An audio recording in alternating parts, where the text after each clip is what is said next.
Bum bum bum bum bum bum. Bum bum bum bum bum bum. I feel free. Bum bum bum bum bum bum. I feel free. Bum bum bum bum bum bum. I feel free. Hello, everybody. You are listening to a show we call The Cutting Edge, and hour number 2. Thank you all for joining us. If you want to contact us on the show, send an email to digitaladdiction@gmail.com. Digital Addiction on Skype. Call in if you like. This is hour number 2 of The Cutting Edge. All right, Darko, we're back. We're live. Hour number 2. Hope you're ready. It's action packed, I tell you.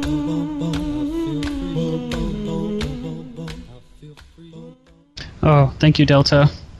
Yeah, I was just covering. I just finished up an article last segment from the London Guardian. It was talking about these scientists saying that spraying sulfur dioxide, little tiny particles into the clouds, may actually help reflect away enough sunlight to combat global warming. So we have, again here now, we have the Department of Energy testing an idea to shoot particles into the sky to fight global warming. This is from crosswalk.com. Government scientists are studying the feasibility of sending nearly microscopic particles of specially made glass into the Earth's upper atmosphere to try to dampen the effects of, quote, global warming. The idea, while interesting, said one of the leading global warming skeptic, is not practical and if done on a large scale could depress the ozone layer and cause other problems. Details from documents Cybercast News Service obtained under the Freedom of Information Act show that scientists at the U.S. Department of Energy's Savannah River National Laboratory in Aiken, South Carolina, are conducting limited tests and developing computer models of what might happen if a huge amount of particulate matter is shot into the stratosphere. The particles consist in special form of glass. Porous walled glass microspheres would be able to absorb a certain amount of carbon dioxide and would reflect the sunlight away from the Earth. The overall goal of this task is to understand and evaluate the implications of deploying porous glasses as an agent to reduce global warming.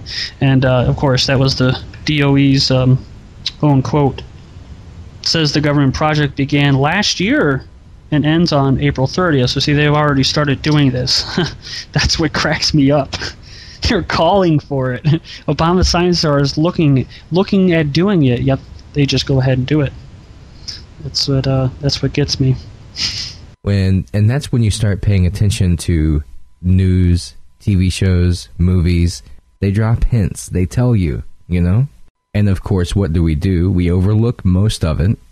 Yeah, well, it's like the person that just left the comment for us or had the question for us as far as the hurricanes and the silver iodide.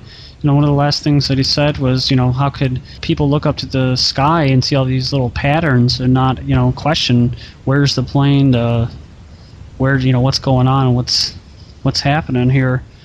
And, you know, that's part of the thing is once you start to look into it and you kind of scratch your head and you're wondering, you know, you kind of get led down this rabbit hole of just, I don't want to say lies because some of it is true.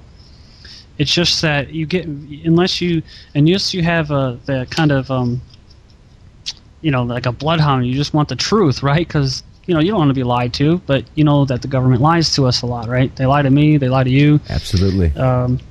And so you just want to know, you just want to get some truth. That's why I always recommend people to go out there and do the research because, man, it's pretty hard to find the truth, but hopefully we'll try to get as much information out there as possible tonight for you. But yeah, I mean, it's pretty crazy.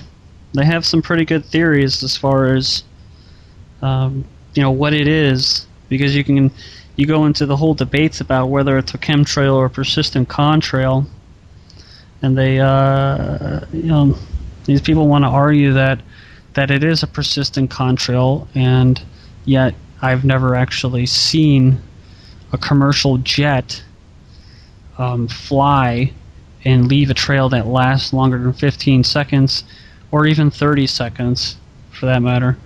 But you know, the only time I see spraying is not from a commercial It will be from a white, usually unmarked plane. Of course, they may have some numbers on the tail wing and that, but that's so high that I can't see it. But I see unmarked planes. That's who's leaving these persistent contrails, quote. And they're usually climbing altitudes drastically. And I'm not near an airport or anything. I'm not near a military base, so it's not like they're landing or taking off. But no, they're just climbing altitude like drastically, and then you'll see them leave the trail by you, and then they'll pull a 180. I've seen planes do that. They'll pull a 180 and they'll come right back over my head as I'm looking at them, or if I happen to have a camera. I had one the last time, and I caught the footage of it. So it's not just these aren't just commercial planes, flying or landing. No, they're laying trails down. Exactly, very true. Now, I know you've noticed the grid-like patterns over the cities, right? Well, my reasoning for why they would be doing that is either A, it would have to do with this, if it is for radar imaging, so that they can get a radar image when they look at it from satellites views.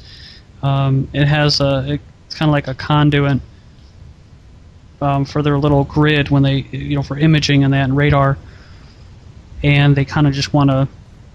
They have to lay it along with that. And yeah, that's exactly what I was thinking. Like, you have a grid map, and the wind is going to blow, carry the spray or carry the particles this direction. So you spray here, let the wind move it over there. Right. Map it out.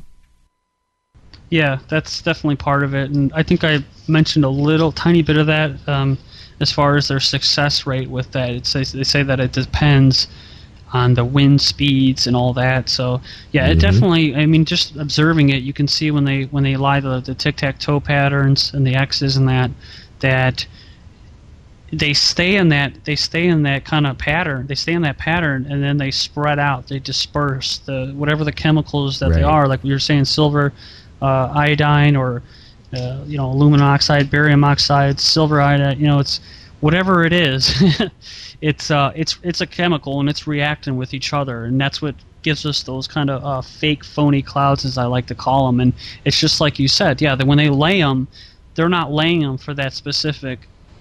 Usually, we'll lay them somewhere, downwind, and then they'll let that kind of react, and then it'll hit an area, and it'll either force the rain to drop, or it'll move rain away. But I wanted to go back here, if you didn't mind, Delta, to this this Department of Energy, who was looking. Actually, they were actually testing shooting particles into the sky.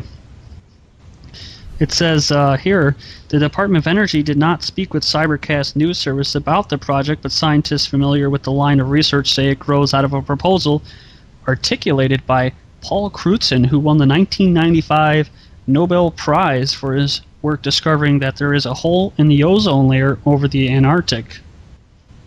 Crutzen proposed sending aircraft 747s to dump huge quantities of sulfur particles into the far reaches of the stratosphere to cool down the atmosphere. Quote, the droplets reflect back incoming solar radiation, said Tom Wigley, a scientist at the National Center for Atmospheric Research in Boulder, Colorado. We're trying to change the net amount of incoming solar radiation into the Earth's atmosphere. And I'm just moving down here, and it says, perhaps surprising, scientists who question whether global warming is a real phenomenon say they have no problem with geoengineering or with scientists studying possible solutions like atmospheric aerosols. Such geoengineering proposals are only in the embryonic stages, said Fred Singer, president of the Science Environmental Policy Project. So embryonic stages means they've started them. I mean, I'm not all that smart, but I think that's what it means.